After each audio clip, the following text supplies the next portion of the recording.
Today, we will be disassembling and cleaning the ink absorber pad in a Canon PIXMA 1800 printer. This is what the printer looks like. This is where the paper is fed in. There are two cartridges installed, which are currently in the parking position, and a lot of ink has accumulated there. We are moving the cartridges out of the parking position.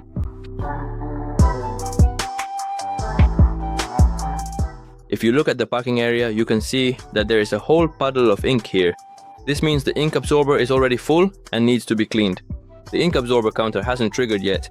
I haven't reset it yet, but the absorber is already full before the counter goes off, so it needs to be cleaned. First of all, disconnect it from the power supply to avoid any short circuits. Next, carefully remove the rear cover guide, chavia. Simply press down gently on this specific side. You will find that it comes off quite easily. Then turn on the printer and remove the cartridges. Gently lower them down and remove them from their sockets. You can see that they are wet because the parking area is full of ink. Set them aside. Use a tissue to clean the cartridges from any excess ink that got on them here. The most important thing is to clean the contact pads so that nothing remains on them. Then turn off the printer. Now, using a flathead screwdriver, unclip the lower latch. Here, it is marked with this symbol, and remove the upper rear part. This spot is also marked here. And slide the cover towards yourself. You can pry it with a screwdriver. Now, one of the side parts is already removed. Now, using a Phillips screwdriver, unscrew the tool. Self-tapping screws on the left and right sides. They look like this.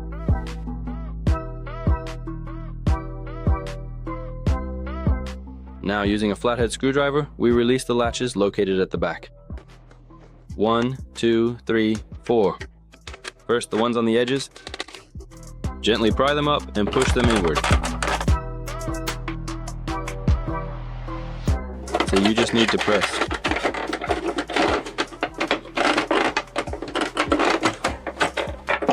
Press. And gradually the top part starts to come off. And on this side as well.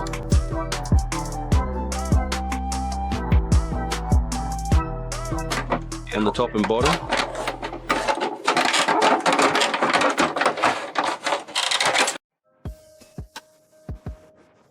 And under the side part is the last latch. We also carefully pry the component upwards, using a thin and sharp metal tool, and slowly begin to disengage the entire upper part from the main assembly.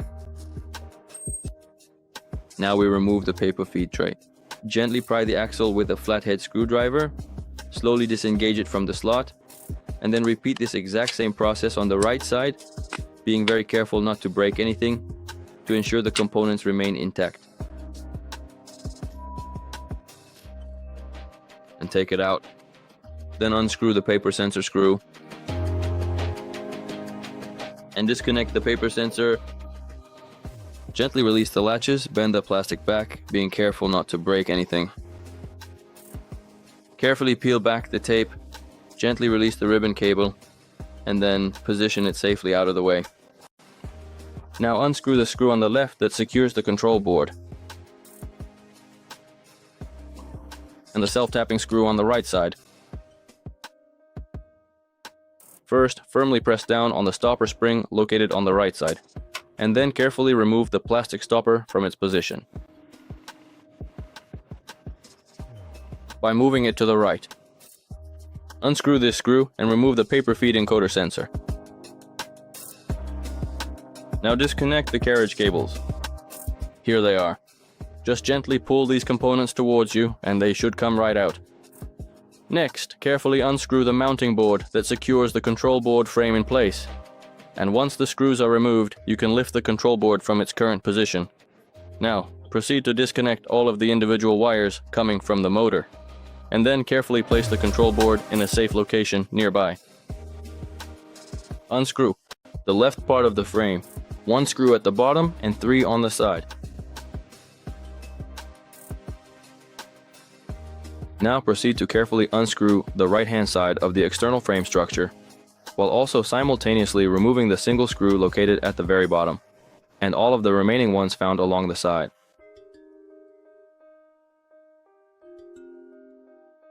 And remove the entire frame assembly. Do this very carefully, trying not to break anything. Carefully remove it and set it aside. Slide the parking platform to the right.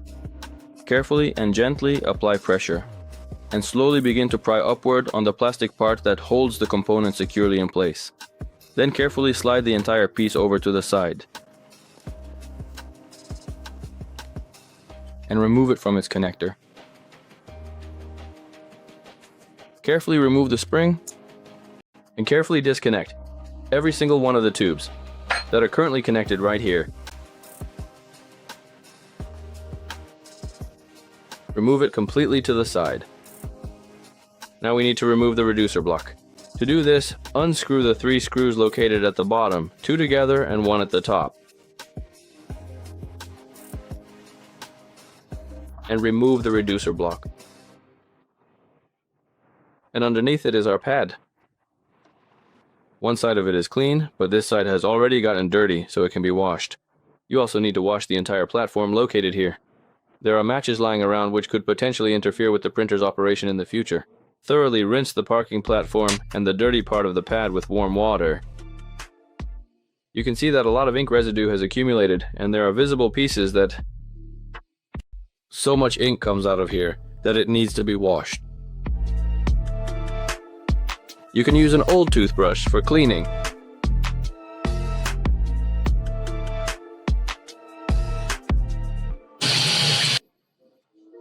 And then we carefully wash the heavily clogged part of the cleaning pad.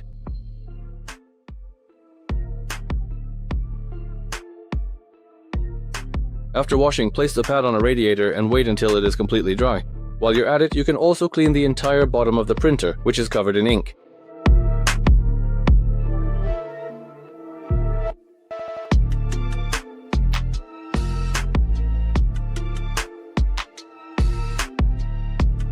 Now wipe off the dust that has accumulated inside the mechanisms with a clean cloth.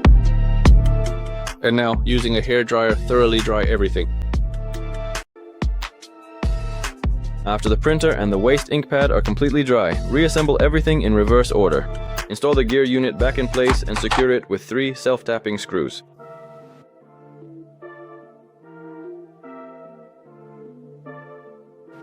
Reconnect the parking station pipelines to their original positions. And install it back in its place. Attach the spring and secure it. Carefully return every single component back in its original place. Securely insert each one into its corresponding connectors, and then gently lower the assembly onto its final mounting position. Make sure that the wires are not pinched. It should be moved exactly in this position. Put the printer chassis back in place. And we screw it in on the left and right sides.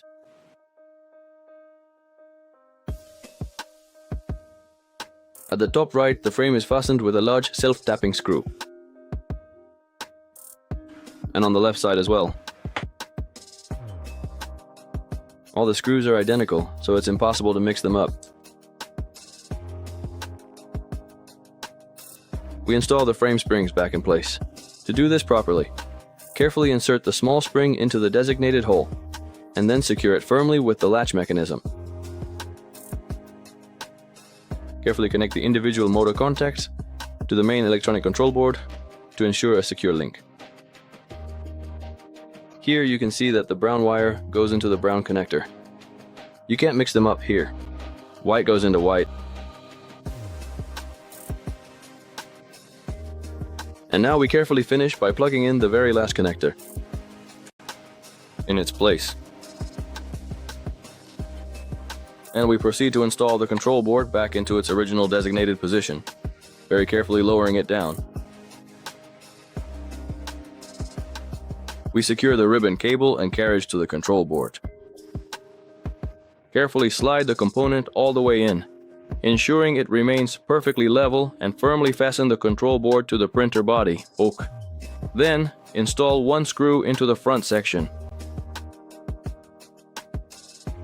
and one on the side into the plastic. I screw the paper feed encoder sensor back into place.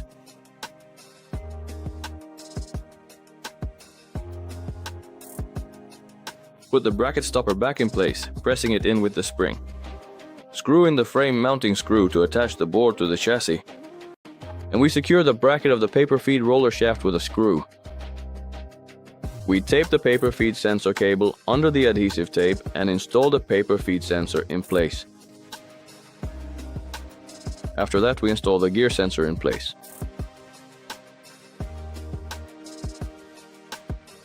We put the paper feed tray back in place and attach the spring underneath to tension it. Next, we carefully insert it into the main shaft on both the left and right sides. We put the top cover back in place. Carefully snap all of the latches securely into their designated places to ensure a tight fit. At the back and in the front. Begin by securing the top cover with screws on both the left and right sides, and then carefully reinstall the side covers back into their original positions. You should carefully press and push them forward until you hear the latches click firmly into place. On this side and from below as well. And do the same with the left side panel. And put the tray guide back in place. Finally, the printer is assembled and it's time to install the cartridges. First the color cartridge, then the black and white one. After cleaning and assembling the printer, you need to perform a full software cleaning of the cartridges and check how it works. Let's turn it on. We'll clean the cartridges using the software utility. Cleaning in progress. Please wait. Now let's try printing a test sample. Here's the sample that was printed. There are almost no gaps. Of course, you can clean it a couple more times for complete assurance and then use the printer.